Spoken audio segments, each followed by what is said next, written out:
La sala consiliare del Comune di Sora ha ospitato la presentazione del progetto della classe quinta F del Liceo Scientifico Da Vinci Un giorno in Senato, incontri di studio e formazione, in quanto vincitori del progetto omonimo grazie ad una proposta di legge da loro elaborata.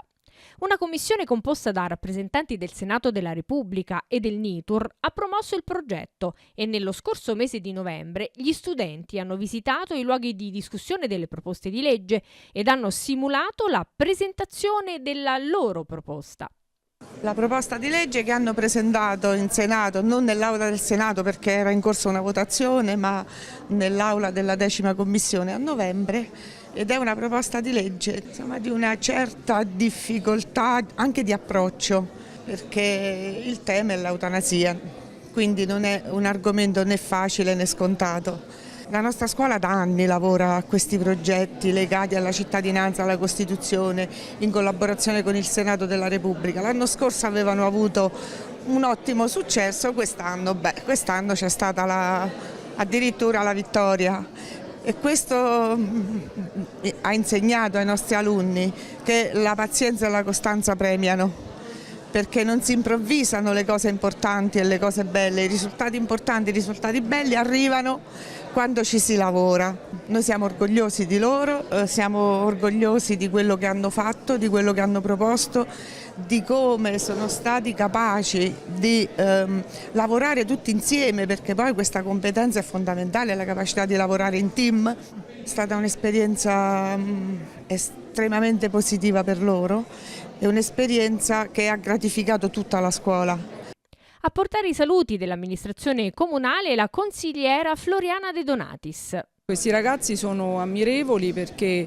intanto hanno affrontato un tema molto difficile e dibattuto, e poi anche perché sono risultati vincitori, quindi noi delle istituzioni siamo particolarmente orgogliosi della loro vittoria, e io poi sono particolarmente legata al liceo scientifico perché sono stata una studentessa del liceo negli anni 70-80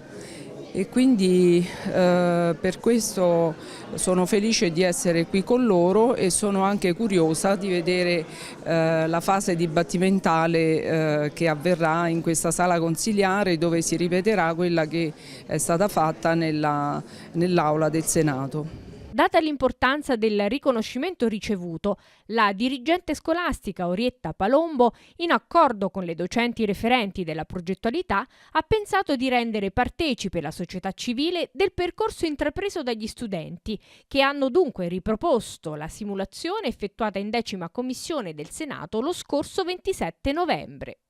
Si tratta di un progetto molto interessante che il Senato propone agli alunni delle scuole. L'anno scorso i nostri ragazzi, i ragazzi del quinto F, hanno partecipato e si sono classificati tra le scuole vincitrici, e quindi in realtà siamo partiti da oltre 300 scuole per arrivare a 5 scuole finali, le finaliste.